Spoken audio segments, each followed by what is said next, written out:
everyone. This is Caitlin Lipkin coming to you from the Youth1 studios, and welcome to the first ever edition of the Youth1 web show, where our experts will break down and discuss some of the top youth sporting events and athletes from across the country. As part of our unwavering goal to bring you the brightest and best that youth sports has to offer, Youth1 strives to make advancements in the way we cover America's youth athletes. Youth1 is the epicenter of the youth sports universe, and every week we will be right here bringing all the top news to you. This week, Alan Papadines will take a look at the Junior Ranks Diamond Flight Football Camp, which took place at Sarah High School in Gardena, California. Over 100 youth athletes took the field last weekend, and there were quite a few players who were out there to make a name for themselves. Let's take it to Alan as he tells us about one of the top players at the camp. Thanks, Caitlin. Talk about players making a name for themselves. What better place to start than Hacienda Heights, California native, Andrew A.J. Collins. Collins was the East Bay Youth All-American Bowl MVP in 2011, and just this past year in 2012, he was also named the MVP of the Junior Academic All-American Game. At the Junior Academic All-American Game, Collins hauled in a 70-yard touchdown reception on the opening drive, and since then has not stopped improving. At this camp, coaches were impressed with Collins' ability to catch the ball in traffic, speed, and ability to snatch the ball out of midair. Caitlin, I guarantee you'll see this kid on Saturday afternoon sometime soon. Back to you. A 6'2" 8th grader. Wow, look out. Thanks, Alan. Now we turn into the latest happenings in the world of baseball with Matt Carl. In any sport, it's tough to repeat as champions, but if there's one youth team poised enough to give it a go, it's the Georgia Bandits. Tell us about them, Matt. Well, Caitlin, the Bandits are coming off a 110-4 season and are like youth baseball's version of the Miami Heat. Their 11-man roster features not one, not two, but 7 players who were named as TBS All-Americans, and they field all-star caliber talent at virtually every position on the diamond. Returning to the squad is TBS Player of the Year Tucker Bradley, who is joined by fellow All-Americans Cheney Rogers, Tyler Calvert, and Cale Ledford.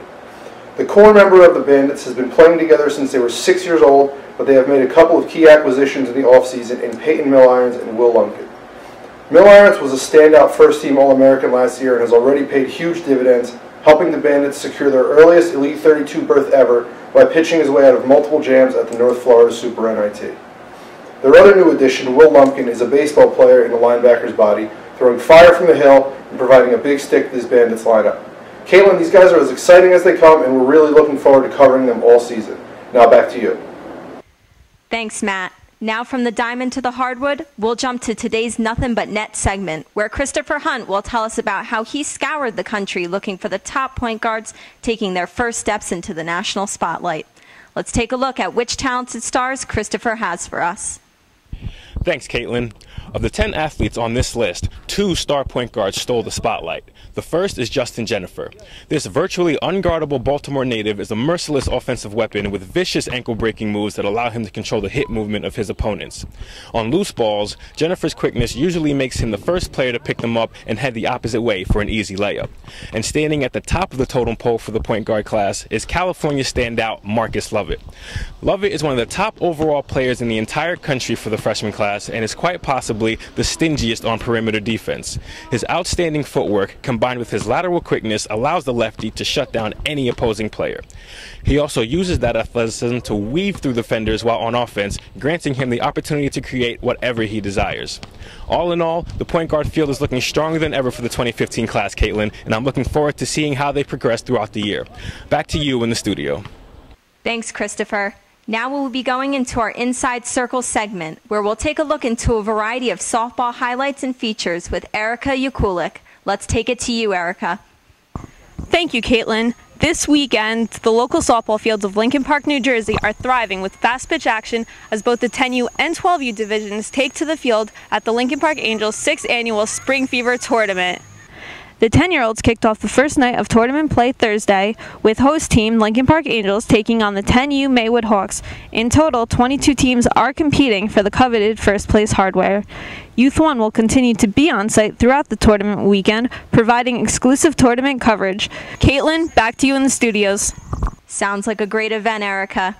Now we're going to go out to Dan Leo, who recently covered the Tier 2 Hockey Nationals. How you doing out there, Dan?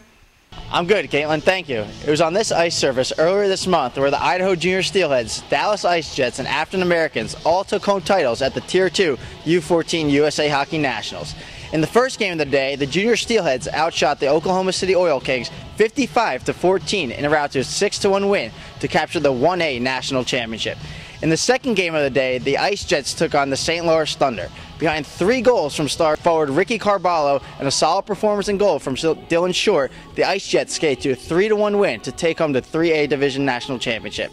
In the final game of the day, the African Americans proved to be the best in the 2A division as they doubled up the Carolina Junior Hurricanes, defeating them 6-3 behind 2 goals from Andrew McGlynn and Frankie Melton. For all 3 teams, it was a fabulous ending to a season, and we are looking forward for all the action next year. Back to you, Caitlin. Well, that's a wrap on our first ever edition of the Youth1 web show. I'm Caitlin Lipkin, and on behalf of Alan, Matt, Christopher, Erica, Dan, and our whole team, thanks for watching, and keep checking into youth1.com for everything youth sports.